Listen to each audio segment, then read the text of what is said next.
जय मसीह सभी को। और आप लोग कैसे हैं? आशा करती हूँ आप लोग स्वस्थ और चंगाई के साथ होंगे। आज हम फिर आए आप लोगों के सामने दुआ, प्रार्थना और विनती के साथ। जी हाँ भाई बहनों, धन्यवाद करते हैं आप सभी का कि आप हमारे सभी कंटेंट, सभी सब्जेक्ट, सभी विषयों को सुन रहे हैं, देख रहे हैं और हम ऐसी आशा, ऐसी उम्मीद करते हैं आप उस पर अमल भी करते होंगे। तो भाई बहनों, आज का जो वचन लेकर हम हाजिर हुए हैं वो हम देखेंगे पवित्र पाक बाइबल से 3 ऐसे शक्तिशाली वचन जो हमारे जीवन को बदल सकते हैं। भाई बहनों, अगर आप अपने जीवन में बदलाव चाहते हैं, अगर आप चाहते हैं आपके जीवन में बदलाव हो, परिवर्तन हो, तो आपको इस वचनों को पढ़ना चाहिए। मैं सबसे कह रहा हूं, जितने भी लोग इस कंटेंट को देख रहे हैं, सब्जेक्ट को सुन रहे हैं, हम आप सभी से कह रहे हैं, भाई बहनों, अगर आप अपने जीवन में बदलाव चाहते हैं, अपने जीवन में परिवर्तन चाहते हैं, तो आप इन वचनों को सुनिए। जितने भी भाई बहन इस कंटेंट को, इस सब्जेक्ट को सुन रहे हैं, उनसे हम रिक्वेस्ट करते हैं आप इस कंटेंट को सुनिए। आप अपने जीवन में बदलाव देखेंगे। आपको इन वचनों के द्वारा जाना है, इन वचनों पर अमल करना है।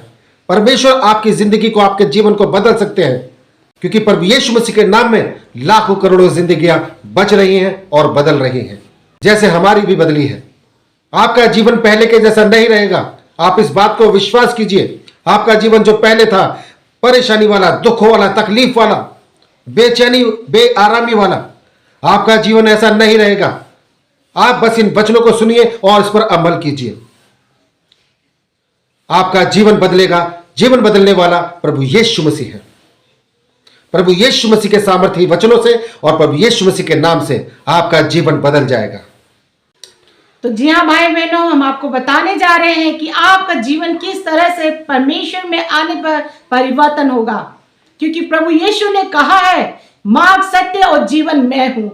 तो प्रभु यीशु ही हमारा जीवन है। इसको हमें पहचानना है उनके वचनों के द्वारा, उनके कलामतों को पढ़ के हमें इस सत्य को जानना है कि यीशु ही हमारा जीवन है।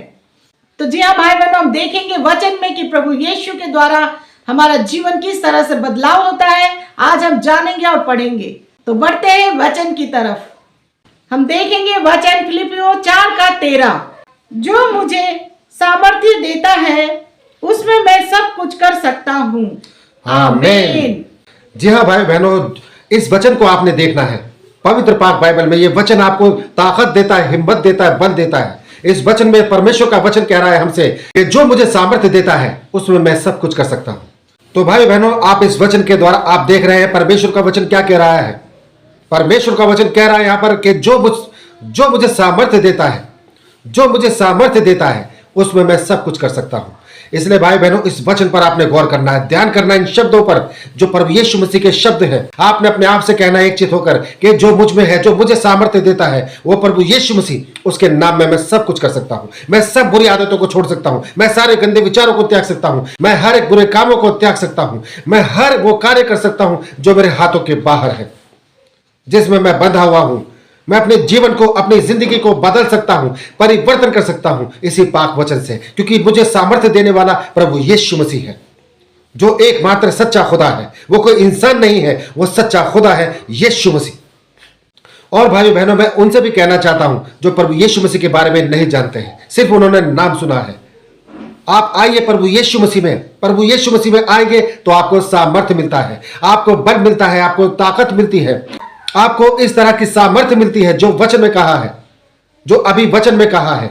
आपको ऐसी सामर्थ्य मिलेगी प्रभु यीशु मसीह के नाम से कि आप अपने जीवन को बदल देंगे। आपका जीवन पहले के जैसा नहीं रहेगा। आपका जीवन पहले के जैसा रोना और दांत पीसने के जैसा नहीं रहेगा। आपका जीवन पहले के जैसा कलेश वाला, दुविधा वाला, परेशानी वाला नहीं रहेगा, क्योंकि आप परमेश्वर में आते हैं, आप प्रभु यीशु मसीह पर विश्वास करते हैं और इस वचन के द्वारा कोट करते हैं कि जो मुझे सामर्थ्य देता है वो यीशु मसीह, क्योंकि प्रभु यीशु मसीह सबके लिए आया है।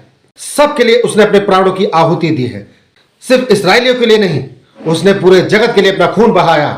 प्रभु यीशु मसीह ने हमारे लिए खून बहाया है, हमारे पापों को माफ किया है, हमारे गुनाहों को क्षमा किया है। इसलिए भाई बहनों, आप ये मत सोचिए, आप कुछ मत सोचिए, आप कुछ भी मत सोचिए, बस प्रभु यीशु मसीह पर ईमान रखिए, अपना विश्वास रखिए। जिस तरह से कार्य हमारी जिंदगी में हुआ है, लाखों करोड़ों की जिंदगी में हो रहा है, आपकी जिंदगी में भी होगा। तो आइए भाई बहनों, बढ़ते हैं दूसरे पाक वचन की तरफ। तो हम देखेंगे दूसरे वचन को, मत्ती 6:33।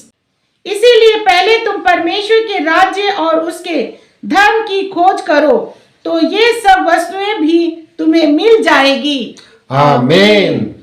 तो जी हाँ भाई बहनों, यीशु मसीह का वचन आपसे कह रहा है कि अगर आपको परमेश्वर के राज्य की खोज करना है तो आपको बदलना है, आपको प्रार्थना करना, दुआ करना और यीशु मसीह पे विश्वास करना। अगर आप यीशु मसीह पे विश्वास करते हैं तो इस जगह प्रार्थना में लिखा है कि सब वस्तुएं भी तुम्हें मिल जाएगी। आप जिस चीज की खोज कर रहे हैं वो सब वस्तुएं तुम्हें मिल जाएगी। सब कुछ देने वाला प्रभु यीशु है, आप इस पर विश्वास कीजिए। ये पाक पवित्र वचनों के द्वारा हमें बताया जा रहा है कि हमें परमेश्वर की राज्य के लिए दुआ, प्रार्थना, आराधना करना है, यीशु मसीह को खुदा मानना है, क्योंकि वही हमारा सच्चा पिता है, वो सब कुछ देने वाला पिता है। वो इस जगह पे इस वचन में कह रहा है कि मैं सब कुछ तुम्हें दूंगा अगर तुम सच्चे हृदय से मुझसे मांगोगे, मुझसे दुआ करोगे, प्रार्थना करोगे तो आपका जीवन परिवर्तन होगा, क्योंकि यीशु मसीह ही एक उद्धार करता है। तो जी हमारे बहनों, हम बढ़ते हैं तीसरे वचन की तरफ।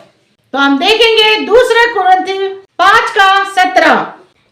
इसीलिए यदि कोई मसीह में है तो वे नई सृष्टि है, पुरानी बातें बीत गई है, देखो सब बातें नई हो गई है। आमीन। जी हाँ भाई बहनों, इस तरह से आपने पाक वचन को पढ़ना है। ये वही पाक वचन है जो आपके जीवन को बदल देगा, आपकी जिंदगी को तब्दील कर देगा। पहले की तरह आपका जीवन नहीं रहेगा। ये पाक वचन बता रहा है। 2 कुरिन्थियों 5:17 में अगर आप पढ़ेंगे तो आपको यहां पढ़ने को मिलता है जो आपके जीवन को बदल रहा है। ऐसा वचन जैसे यहां लिखा है, इसलिए यदि कोई मसीह में है तो वह नई सृष्टि है, पुरानी बातें बीत गई हैं, देखो सब बातें नई हो गई हैं। तो भाई बहनों, आपने पुरानी बातों को त्याग देना है, पुरानी बातों को छोड़ देना है, पुरानी बातों को भूल जाइए और नए सिरे से अपनी जिंदगी को शुरू कीजिए। और नए सिरे से जिंदगी शुरू करने का तरीका क्या है? आपको परमेश्वर को मानना है, आपको प्रभु यीशु मसीह में आना है, आपको इन पवित्र कलामातों को पढ़ना है, पवित्र बाइबल को पढ़ना है। परमेश्वर के दास के द्वारा आपने इन कलामातों को सीखना है। अगर आप प्रभु यीशु मसीह में आते हैं, अंगीकार करते हैं कि हाँ मेरे खुदा, तूने मेरे लिए अपने प्राण बहाए, तूने मेरे लिए अपना लहू बहाया ताकि मैं पाप मुक्त हो सकूं, ताकि सारी दुनिया पाप मुक्त हो सके, इसलिए तूने अपना प्राण सूली पर दिया और आज तू परमेश्वर के पिता के दाहिनी ओर विराजमान है। आज तू जिंदा है, तू जिंदा खुदा है, तू सदा सर्वदा एक सा है, एक सा था, एक सा ही रहेगा। इस तरह से आप अपने पिता को, अपने यीशु मसीह को अपना उद्धारकर्ता ग्रहण करते हैं और अपनी सारी पुरानी बातों को भूल जाते हैं। आपकी जिंदगी उसी दिन से तब्दील होनी शुरू हो जाती है। आप देखेंगे आपके जीवन में बदलाव शुरू हो जाएगा अगर आप परमेश्वर पर, यीशु मसीह पर पूरा ईमान और पूरा विश्वास रखते हैं। आपने किसी गफलत में नहीं रहना है, क्योंकि परमेश्वर यीशु मसीह ने हम सब के लिए अपना प्राण दिया है। परमेश्वर यीशु मसीह ने हम सब के लिए अपना खून बहाया है ताकि हम पापों से मुक्त हो सके। तो भाई बहनों, आपने अपनी समझ का सहारा नहीं लेना है, अपनी बुद्धि का सहारा नहीं लेना है। आपने अपने आप को प्रभु यीशु मसीह में सुपुर्द कर देना है और इन 3 पाक वचनों के द्वारा आपने दुआ, प्रार्थना, विनती करनी है। आपका जीवन बदल जाएगा प्रभु यीशु मसीह के सामर्थी नाम से। तो भाई बहनों, धन्यवाद करते हैं आपने यहां तक इस कंटेंट को, सब्जेक्ट को सुना, देखा। हम ऐसी आशा, ऐसी उम्मीद करते हैं कि आप इस सब्जेक्ट को, इस कंटेंट को अपने सगे संबंधियों तक, रिश्तेदारों तक और जान पहचान के लोगों तक जरूर शेयर कीजिए ताकि उनका भी जीवन बदल जाए। तो धन्यवाद करते हैं भाइयों बहनों, इस सब्जेक्ट में, इस कंटेंट में बस इतना ही। कल फिर हाजिर होंगे नए सब्जेक्ट, नए विषय के साथ। तब तक के लिए आप सभी भाई बहनों को हमारा जय मसीह।